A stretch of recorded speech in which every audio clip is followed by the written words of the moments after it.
Hello friends, welcome to our recall stories, जहाँ पे हम आपके साथ बात करेंगे कि जो भी हम शूट करते हैं, चाहे वो वेडिंग हो, कमर्शियल हो या फिर प्री वेडिंग्स हो, उसके पीछे कितनी मेहनत लगती है, कितने एफर्ट्स लगते हैं, चाहे वो हमारे क्लाइंट की तरफ से हो, चाहे हमारी तरफ से हो। जो भी हमारे प्रोसेस होता है उसके बारे में हम आपके साथ बिहाइंड द सीन जो एक्चुअल में होता है वो सारा कुछ आपके साथ शेयर करेंगे।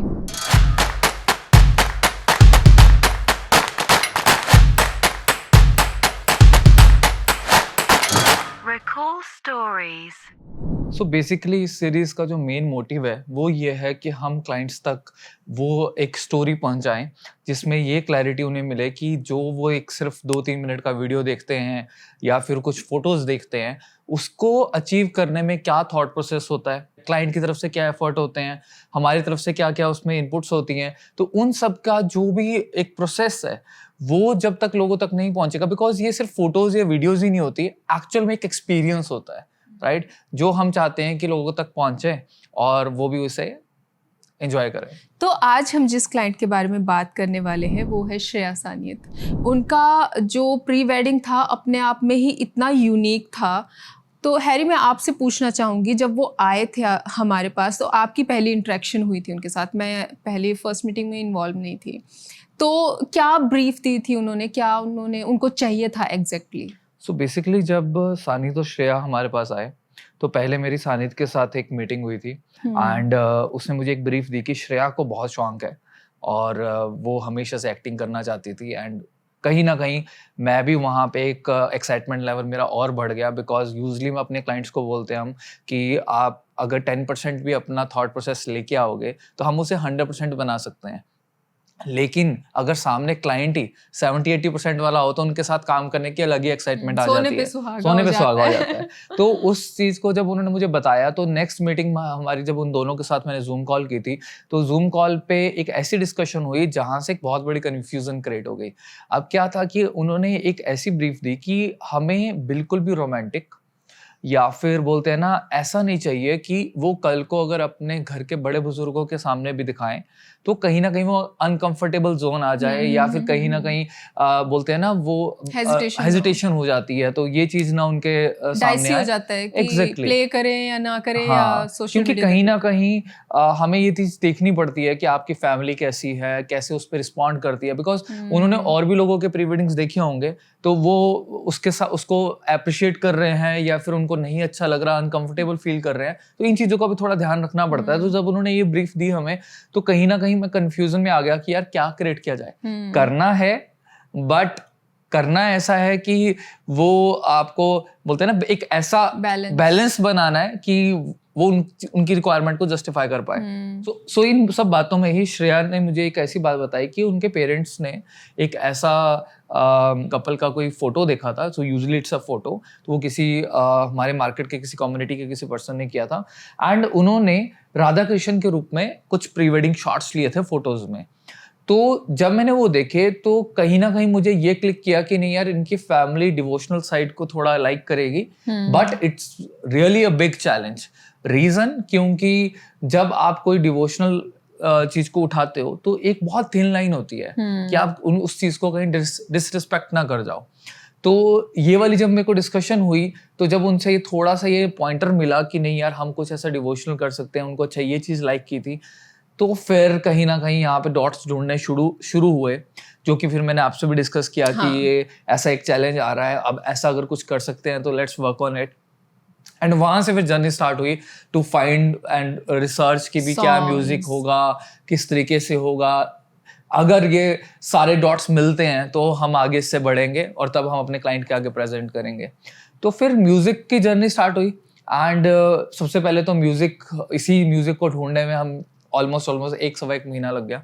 एंड क्योंकि जो म्यूजिक चाहिए था उसमें एक जो सबसे पहला थॉट प्रोसेस था कि हम ऐसा भी नहीं चाहते कि लोगों को लगे कि नहीं यार हमने बस एक डिवोशनल वीडियो बना दिया है, या फिर वो डिवोशनल भी ना लगे, म्यूजिक कुछ और है और हाँ मतलब वो बैलेंस है। और सिर्फ ये भी नहीं होना चाहिए ना कि करने के लिए कर दिया है, हाँ। राइट? तो उसमें बिकॉज देखो एट द एंड जब कोई फाइनल प्रोडक्ट देखता है नोबडी नोज कि क्या ब्रीफ थी, क्या इसके पीछे थॉट प्रोसेस था, या किसी ने किसी के बोलने में आपने वैसा किया है या क्यों किया है। तो एट द एंड जब लोग एक कोई प्रोडक्ट देखते हैं, it's a product of not या फोटोग्राफर्स, एग्जैक्टली राइट। तो उन्होंने सिर्फ आपको जज करना, आपके काम को जज करना है। तो हमारा वो एक थॉट प्रोसेस हमेशा रहता है कि जब दुनिया वो उस चीज को देखेगी, उसको कैसे वो परसीव करती है। तो वहां पे आके फिर एक थॉट प्रोसेस चलने लग गया कि एक ऐसा म्यूजिक चाहिए जो उनकी केमिस्ट्री, उनके इमोशंस को भी जस्टिफाई करे as a modern touch, and as well as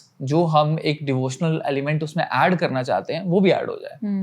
तो यहाँ पे बहुत रिसर्च करने के बाद मुझे एक ऐसा म्यूजिक मिला जहाँ पे मुझे ऐसा लगा कि इसमें दोनों एलिमेंट्स हैं, मॉडर्न म्यूजिक भी है और कहीं ना कहीं वो म्यूजिक भी है जो कहीं ना कहीं वो वैसे शॉट्स को, जो डिवोशनल शॉट्स है, उसको जस्टिफाई करता है। तो यहाँ तक मैंने म्यूजिक तो ढूंढ लिया, यहाँ तक तो मेरा काम तो हो गया, लेकिन हमेशा मैं एक वन लाइनर बनाने वाला इंसान हूँ, राइट। तो मैं एक लाइनर बना सकता हूँ कि this is the concept, but उससे पिरो के एक स्टोरी बोर्ड में कन्वर्ट करने वाले तो आप हो। तो लाके मैंने वो कॉन्सेप्ट आके सामने रखा कि this is the music, this is the concept I have in my mind, and अब आप इस पे काम कीजिए। तो फिर तो आपकी जर्नी स्टार्ट हुई। It was a challenge. और मुझे याद है कि हम थे कहीं ट्रैवल कर रहे थे, गाड़ी में थे, और हमारी जैसे आदत है गाने प्ले, जो ऐसे नहीं कोई रोमांटिक सॉन्ग प्ले करेंगे बड़े लेकिन जो प्री वेडिंग से रिलेटेड है, हमारे शूट से रिलेटेड है, तो वो गाने हम प्ले करते रहते हैं ताकि कॉन्सेप्ट कभी भी दिमाग में आ सकता है। तो उस टाइम पे हम वही श्रेया सानित वाला प्ले कर रहे थे। और मैं तो वैसे ही बहुत म्यूज़िक लवर हूँ, मतलब music is something play a very important role in my life. तो फिर हमने श्रेया सानित वाला जो सॉन्ग सेलेक्ट किया था वो हमने प्ले करना शुरू किया। और मैं मतलब जो म्यूज़िक है वो मेरी लाइफ में तो बहुत ही इंपॉर्टेंट रोल प्ले करता है, बहुत ही। मेरी इमेजिनेशन पावर्स इतनी बढ़ जाती है ना, और रोमांटिक सॉन्ग हो तो भाई और वही चीज़ है कि नेचुरली चीज़ें आ जाती है मेरी इमेजिनेशन में। तो जैसे मैंने वो सॉन्ग सुना, एक दो बार सुना होगा, और मैं आपको बताना शुरू हो गई थी कि यहाँ से हम शिफ्ट ले सकते हैं अगर हम डिवोशनल और मॉडर्न लव और एक प्योरेस्ट फॉर्म ऑफ लव जो पुराने टाइम में होता था वो मिक्स करना है, तो हम कैसे शिफ्ट मार सकते हैं उस चीज़ पे।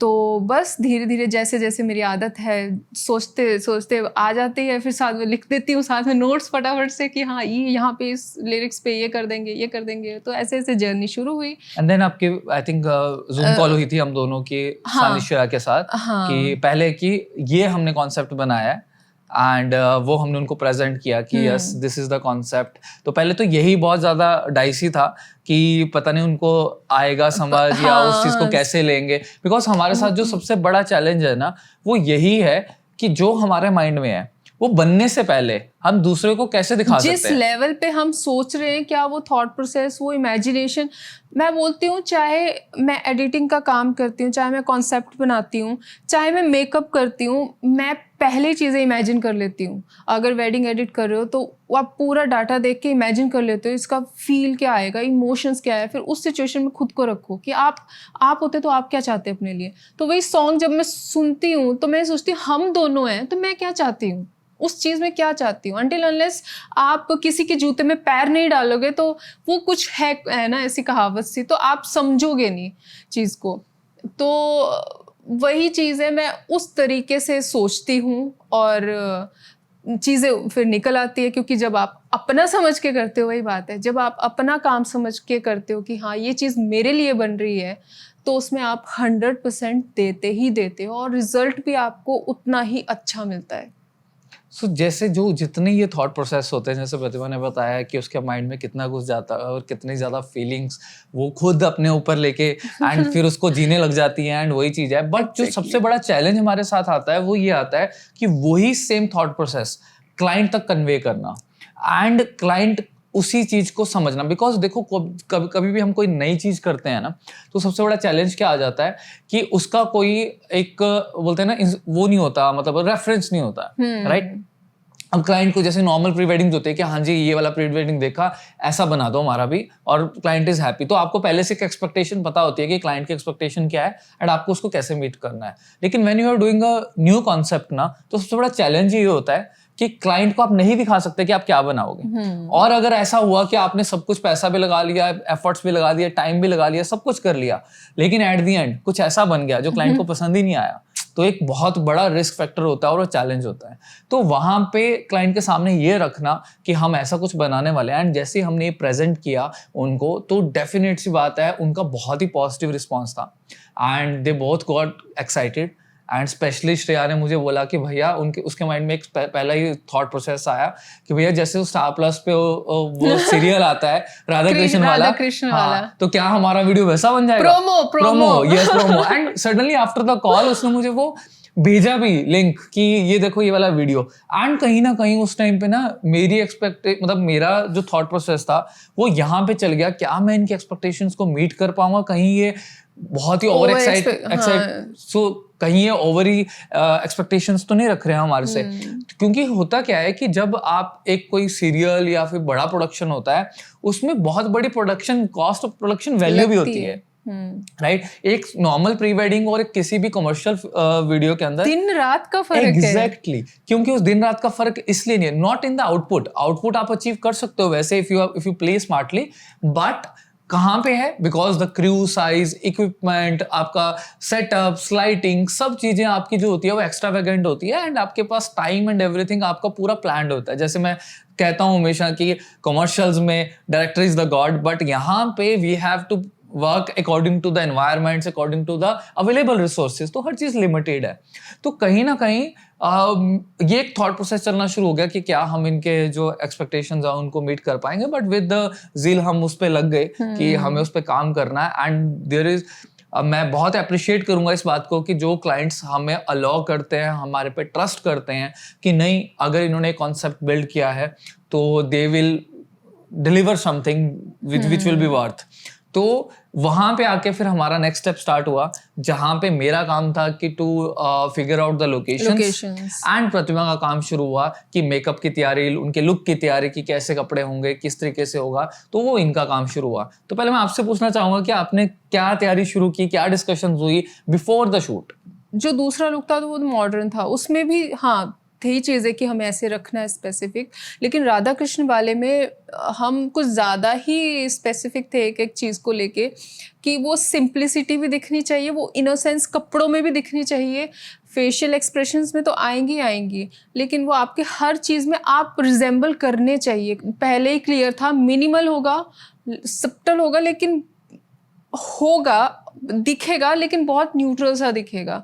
तो हाँ, हर एक चीज़ को बहुत मद्देनज़र रखते हुए कि वो श्रेया का इतना इनपुट रहा है उन चीज़ों में, वो जो हमारी चैट्स हैं इतनी सारी कि कैसे हर रोज़ की जो गड़वी जिसमें हमने मक्खन रखना है वो कैसा होना चाहिए, और बांसुरी ये करें, कितने ऑप्शंस उन्होंने दिखा दिए थे, तो बहुत बार बहुत सारे ऑप्शन। और एक और चीज़ थी जो मुझे याद नहीं थी लेकिन श्रेया को याद थी कि जो हाथों में लगाते हैं, still don't remember the word, मालता मालता कुछ ऐसा, वी डोंट रिमेम्बर उससे क्या बोलते हैं। अगर किसी को पता है तो डू कमेंट सो दैट कि एक्चुअल में इसको क्या बोलते हैं।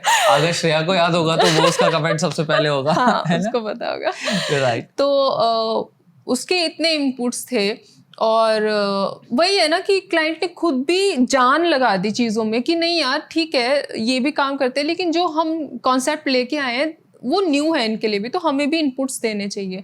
तो ये दोनों तरफ से बहुत ही कोलैबोरेटिव थिंग थी, तो चीज़ें बहुत अच्छी से निकल के आई, और मेकअप और हर एक चीज़ में कि हाँ हमारा जो स्कर्ट होगा और जो ब्लाउज़ होगा वो कैसा होना चाहिए, और घेरा कितना होना चाहिए, दुपट्टा कैसा होना चाहिए, आपके फ्लावर्स जो आपके हेयर्स में यूज़ होने हैं वो कैसे होने चाहिए, आपका हेयर स्टाइल कैसा होगा, आपका मेकअप कैसा होगा। तो हर एक चीज़ में हमने बहुत चीज़ों को रिजेंबल करने की कोशिश की है कि हाँ वो राधा जैसी दिखे। और इसमें ये भी था कि हमने ये भी किया कि थोड़े मॉडर्न टच देना है राधा को। मैंने 2 फोटोज उसको शेयर की थी कि एक मॉडर्न टच देना है तो ये लुक आ सकती है, और अगर आपको बहुत ही चाहिए कि हाँ वो आप डिवोशनल लुक दो तो फिर वो चीज़, तो हमने वही एस्थेटिक्स को ध्यान में रखते हुए हमने वही चीज़ चूज़ की, और बहुत ही प्यारा लुक आया उनका। सो इसी दौरान मेरा काम था कि लोकेशंस क्या होंगी, एंड कहाँ पे शूट करना है, किस तरीके से करना है ना। तो इन सब अरेंजमेंट्स पे जब हम लग गए तो हमने सबसे पहले एक चीज़ मेरे को बहुत ही क्लियर थी कि जो हमने राधा कृष्ण वाला पार्ट करना है वो हमने करना है स्टूडियो P3 में। सो वो स्टूडियो सेटअप रहेगा सो दैट कि हमारे कंट्रोल में चीज़ें रहे, और हम एक ही सेट को यूज़ करने वाले हैं बिकॉज हमें एक ही लुक चाहिए, सो उसके ऊपर ही काम करेंगे through out the day. And फिर मैंने रिकमेंड किया कि हम स्टूडियो P3 में करते हैं। एंड क्योंकि होता क्या है ना, आप किसी भी लोकेशन में जाके अगर शूट करो तो पहले तो ये होना चाहिए कि वहाँ के लोगों की आपके लिए, आपके कॉन्सेप्ट को लेके वाइब्स क्या है, एंड वो आपको कैसे अप्रिशिएट करते हैं उन चीज़ों को लेके। तो आई एम प्रेटी वाइब्स सबसे ज़्यादा मैटर करती हैं। तो वहाँ पे मैंने पहले ही जो स्टूडियो P3 के ऑनर हैं, तो मैंने उन भैया को कॉल किया, वो काफ़ी हमारे क्लोज और बहुत अप्रिशिएट करते हैं हमारे काम को। एंड उनसे जैसे ही बात की, उनको मैंने जैसे ही बताया कि इस टाइप का कुछ कॉन्सेप्ट मैं आपके यहाँ पे लोकेशन पे करना चाहता हूँ, तो वो तो पहले ही एक्साइटेड हो गए कि भैया आप तो कुछ आप बस आ जाओ, बाकी हम आपके साथ बैठे हैं। तो वो चीज़ है, बिकॉज देखो जब आप कोई भी काम करने जाते हो, आपकी टीम कैसी है, वो उस कॉन्सेप्ट को कैसे ले रही है, तभी आपका प्रोडक्ट निकलेगा। अकेला एक इंसान, अगर एक डायरेक्टर सोच ले कि यस मैं ये बनाऊंगा, और टीम अगर उसी में अलाइंड नहीं है, तो वो चीज कभी भी अचीव नहीं हो सकती। तो वहां पे वो जब स्टूडियो P3 से हमें काफी पॉजिटिव रिस्पांस मिला, तो हमने ये डिसाइड कर लिया कि एक जगह तो हमारी वो फाइनल है जहाँ पे हम वो कॉन्सेप्ट करने वाले हैं। तो हम पहुंचे, हमने सारा कुछ किया, फाइनल टचेस किए, शूट शुरू हुआ और धीरे धीरे और लोग भी आने लगे। स्टूडियो है तो सारे प्री वेडिंग और भी आने लगे। सो अब बात आती है कि हम सबसे अलग लग रहे थे वहाँ पे।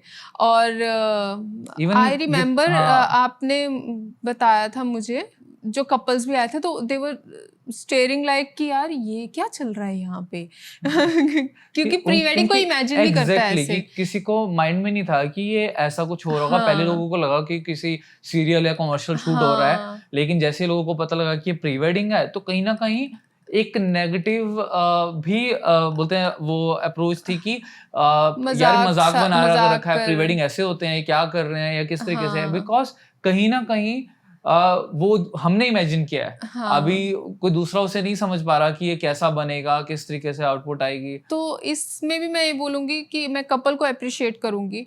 तो उन्होंने उन चीज़ों को बिल्कुल ही इग्नोर किया, और जो हमने मतलब पूरे, चाहे क्लाइंट है, चाहे हमारी टीम थी, चाहे वो अपने स्टूडियो वाले थे, क्योंकि उन्होंने एक बंदा अपॉइंट भी किया था जब हमें फॉग एंड ऑल ये सब चीज़ें चाहिए थी।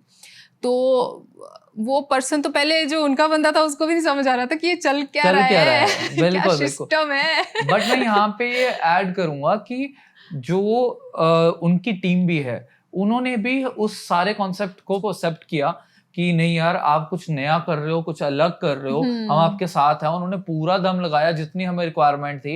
एंड जाते हुए भी बल्कि उन्होंने स्पेशली बोला कि हम रोज इतने सारे प्री वेडिंग्स करते हैं, बट ये कुछ अलग ही था और अलग ही मजा आया। एंड यहाँ पे ये बहुत ही मैटर, जैसे आपने बोला कि बहुत सारे कपल्स आते हैं जिनसे हम अलग अलग जगहों पे शूट करवाते हैं, कई बार हम मार्केट में शूट करते हैं, तो कहीं ना क्लाइंट नर्वस हो जाता है जब इतने सारे लोग होते हैं आसपास या ये चीजें होती है। बट यहाँ पे इन दोनों ने, जो सानिद और श्रेया ने, बहुत ही कॉन्फिडेंस शो किया। एंड कहीं ना कहीं जो मैं अपने हर क्लाइंट को बोलता हूँ कि जब आप टीम को अपने फ्रेंड्स और फैमिली बना देते हो, तो ऑटोमेटिकली, जैसे हम दोस्त कहीं पे घूमने जाते हैं और बड़े आराम से हम फोटोज क्लिक करते हैं एक दूसरे की और मस्ती करते हैं, तो हम कभी भी नर्वस नहीं होते हैं। तो वही माहौल जब हमारी टीम के साथ बन जाता है, तो वो ये आपके रिजल्ट में भी वैसे ही काम होता है। आप नर्वस नहीं होते हो, आप कंफर्टेबल एक जोन में आ जाते हो। तो बहुत मजा आया उस टाइम पे वो चीज करने में। बहुत सारे टेक्स हुए, बहुत चीजें हुई, बहुत अच्छे से वो चीजें आउटपुट निकली।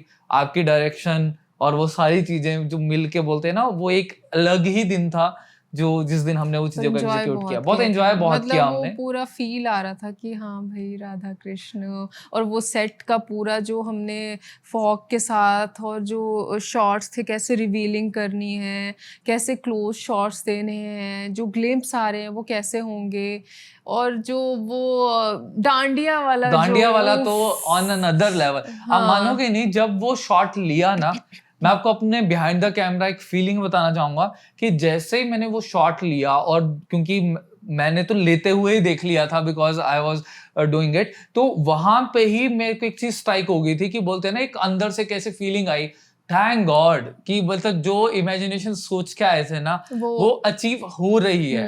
एंड वो अलग ही खुशी होती है कि जब आप कुछ सोच के आते हो, इतनी मेहनत करके आते हो और वो चीज आपके आउटपुट में भी आने लग जाए। सो उसके बाद जो नेक्स्ट शूट था वो हमने प्लान किया था विद इन नेक्स्ट 2-3 डेज ही कि हम इसे साथ के साथ कर देंगे। और जैसे कि पहले वो गुड़गांव में प्लान था कि हम वो गुड़गांव में करेंगे, लेकिन वो बाई चांस क्योंकि उस टाइम पे लॉकडाउन हो गया दोबारा से एंड सब कुछ ब्लॉक आउट, और वो लोकेशन भी नहीं हमें मिल पा रही थी या कोई भी और लोकेशन जो एक कैफे जैसा हमें लोकेशन चाहिए था कि एक कैफे हो और वहाँ का प्रॉपर कंट्रोल हमारे हाथ में हो, बिकॉज क्योंकि ये 2-3 घंटे की जॉब नहीं है कि हो जाएगा। यस क्योंकि वो मुझे क्लियरली पता था कि ये बोलने की बातें होती हैं जैसे हम यूजुअली करते हैं कि छोटे से तो शॉर्ट है और 2 घंटे में हो जाएगा शूट, 3 घंटे में हो जाएगा, बट ऐसा नहीं होता है। आपका जो आउटपुट है उस पर अगर आपको पूरा रिजल्ट चाहिए, एक्सप्रेशंस चाहिए, तो टाइम लगता है। एंड आप नहीं चाहते कि किसी कैफे में कोई इंसान पीछे बैठा है और अगले शॉट में वो नहीं है क्योंकि रनिंग कैफे में आप इन चीजों को कंट्रोल नहीं कर सकते। तो हमने ढूंढना स्टार्ट किया एंड बट वो नहीं मिल रहा था और दूसरा ऊपर से लॉकडाउन लगा था, तो दोनों ही चीजें। और सिटीज में ऐसे जैसे गुड़गांव कहाँ था पहले? हाँ, गुड़गांव में था। बड़ी सिटीज में मिलना तो बहुत ही, और वहां पे जहाँ पे कोविड के तो बहुत ही केसेस आ रहे थे, तो उन जगह पे तो हम अब सोच भी नहीं सकते थे और पता लगे पहुंचे और चीजें कुछ और ही हो जाए। एग्जैक्टली। एंड ये भी चैलेंज था ना, हम ये भी नहीं चाहते थे कि पीछे जो ऑडियंस दिख रही है या फिर और लोग जो बोलते हैं हमें दिख रहे हैं वो मास्क पहने हैं या फिर ये चीजें हैं, तो हम उन कॉम्प्लिकेशंस में नहीं आना चाहते थे। बट देखना अगर वो मास्क वाला होता तो कैसे होता, एक सतयुग एक कलयुग। राइट। एंड बट उस चीज को लेके फिर जब टाइम निकला तो जितना हमें टाइम मिला, वो बोलते हैं ना कि यहाँ पे भी पॉजिटिव प्ले किया, बिकॉज जो एक वेरिएशन हम दिखाना चाहते थे लुक में वो हमें मिल गई। क्योंकि हम अगर वो 2-3 दिन बाद शूट करते तो सानिद की लुक काफी सिमिलर दिखती। क्लीन शेव था। हाँ यस, क्लीन शेव था उसके लिए। तो लेकिन हमने उनको पहले ही बोल दिया था कि भाई अब शेव वगैरह मत करना, हमें थोड़ी दाढ़ी वाली लुक हल्की चाहिए तेरी, सो दैट कि भी एटलीस्ट वो डिफरेंस दिखे, कि वो बिल्कुल सिमिलर ना दिखे। तो वो भी हमारे लिए हमारे पॉजिटिव साइड पे ही प्ले कर गया।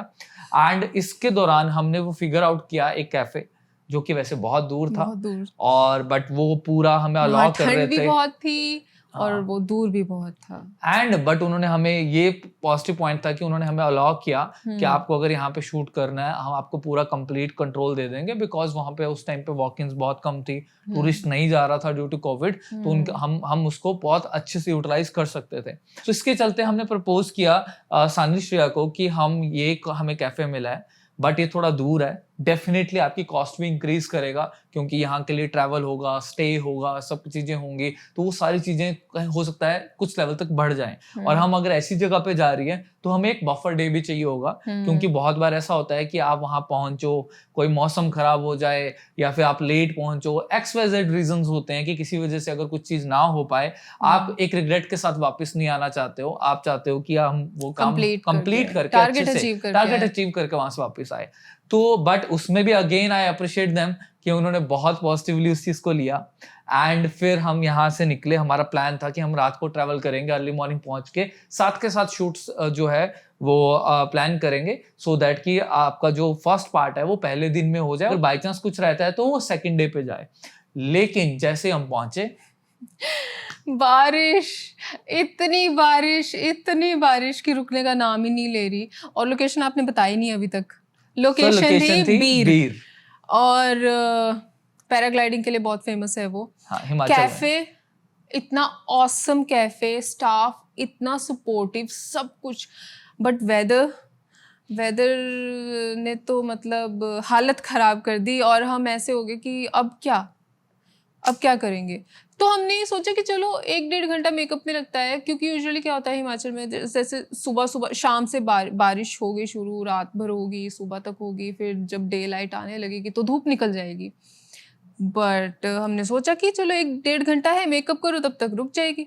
नहीं रुकी, बारिश ही नहीं रुकी। और फिर जो सानिद का आपके लिए क्वेश्चन था तो सानिद मेरे पास आया तो उसने, बोलते हैं ना, वो थोड़ा सा डरा हुआ था, और उसने आके, ऑफ कोर्स ही बात है, एक इंसान को डर लगता है, इतना पैसा भी इन्वेस्ट किया है, टाइम भी इन्वेस्ट किया है, तो क्या होगा अब आगे कि अगर कल तक भी बारिश नहीं रुकी तो उसने जब मेरे से पूछा, तो हमारे पास देखो 2 ही ऑप्शन थे, या तो है हम हार मान जाते हम अपना बोलते हैं ना चीज़ों को एक्सटेंड करते या कुछ अल्टरनेटिव्स देखते, या सेकंड ऑप्शन था कि हम उसी जो प्रॉब्लम्स थी उसको अपने फेवर में ले लें, राइट? तो हमने वही डिसाइड किया, हम बारिश को ही अपने फेवर में लेके और ऐसा बना देते हैं कि यही स्क्रिप्ट का पार्ट है, राइट? एंड वो बारिश में ही फिर शूट स्टार्ट हुआ एंड धीरे धीरे बाय गॉड ग्रेस बारिश उतनी ज्यादा तेज नहीं रही, बढ़ रही थी, कम हो रही थी, बट हाँ ठीक है, जो मतलब बहुत बार ऐसे हुआ कि एक शॉट हुआ है, थोड़ी बारिश कम है, फिर एकदम से तेज हुई, हम रुके हैं थोड़ी देर, फिर से हुआ है, टाइम ज्यादा लगा, लेकिन जो हम चाहते थे वो वैसा बनने के ऊपर आना शुरू हो गया। एंड जो फर्स्ट शॉट था जो सानिद का, जो उसने लिया opening shot pre wedding, that was मतलब फैबुलस। माय फेवरेट शॉट सानिद, माय फेवरेट शॉट इज जो तुम दौड़ के आए हो ना ऐसे करके, नेचुरल, इतना नेचुरल, और जो वो आंटी ने पासिंग दी है, पासिंग एंड द एक्सप्रेशन, जब वो टर्न होके एक्सप्रेशन देता है, दैट वाज सो गुड कि यार बोलते हैं ना कि वो कैमरे के पीछे देख के हमें ऐसा लग रहा था कि नहीं यार, जो हम बोलते हैं ना, अगेन वही बात आ गई, जो हम सोच के आए हैं that is just building up one on the another. बोलते हैं ना जैसे एक घर बनता है तो एक ईंट के ऊपर एक ईंट आते जा रही है और वो आपको बनता हुआ जब दिखता है तो एक अलग ही खुशी होती है। तो वो चीज वहां पे अचीव हो रही थी। एंड देन फिर हमने कैफे वाला वहां पे पार्ट किया, एंड कैफे वाले में भी बहुत टाइम लगा, जो कि इवन नेक्स्ट डे में भी गया कुछ part, not just that day कि एक ही दिन में। काफी लोगों को लगता है कि यार छोटा सा तो है, क्या 2 घंटे में हो जाएगा, 4 घंटे में हो जाएगा, but to achieve something and with the perfection it takes time. And वहां पे वो टाइम लगा और बहुत मेहनत से और बहुत अच्छे से वो चीज एग्जीक्यूट हुई।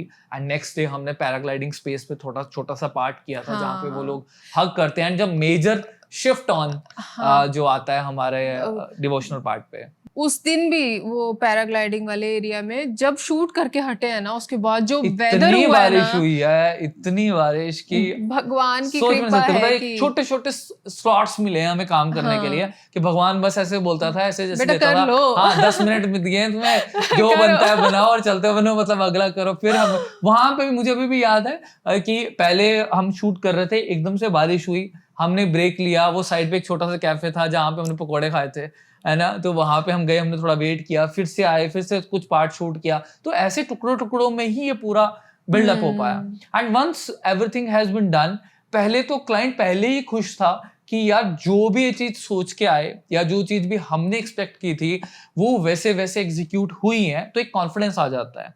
दूसरा, मैं हमेशा अपने क्लाइंट से पूछता हूँ कि आप अपना प्री वेडिंग पहले देखना चाहते हो या स्ट्रेट अवे आप हमारे पे ट्रस्ट करते हो कि आप स्ट्रेट अवे अपने वेडिंग पे ही प्ले करना चाहते हो? बिकॉज मैं पर्सनली प्रेफर यही करूंगा कि आप स्ट्रेट अवे अपना वेडिंग पे ही देखें, बिकॉज कहीं ना कहीं आई अंडरस्टैंड कि क्लाइंट्स को एक डर होता है कि कैसे दिखेंगे, फनी तो नहीं बन जाएगा, क्या होगा, कैसा होगा, वो डर होता है माइंड पे।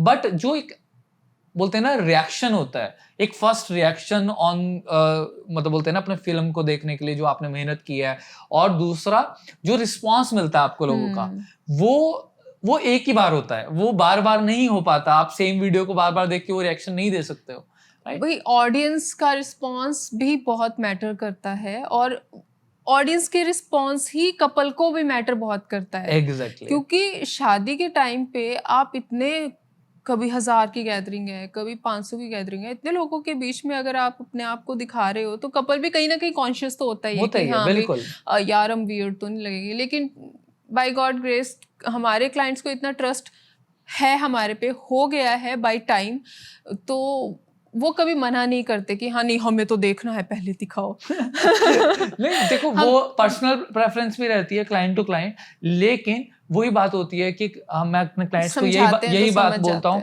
क्योंकि देखो जो भी प्रोडक्ट वहां पे दिखेगा वो हम उसके लिए बहुत ज्यादा कंसर्न्ड है। रीजन, क्योंकि जो वहां पे दिखने वाला है, लोग कोई नहीं बोलेंगे कि यार ये कपल ने कुछ गलत कर दिया या ये फनी लग रहा है, कुछ भी अच्छा नहीं लग रहा है। वो सबसे पहले ही कमेंट हमारे काम के ऊपर होगा कि नहीं यार ये फोटोग्राफर्स ने ये काम कैसा किया है या इस टीम ने ये काम कैसा किया है। तो हमें सबसे पहले, हम चाहे काम क्लाइंट्स के लिए करते हैं, लेकिन उससे पहले भी वो काम हमारा खुद का होता है।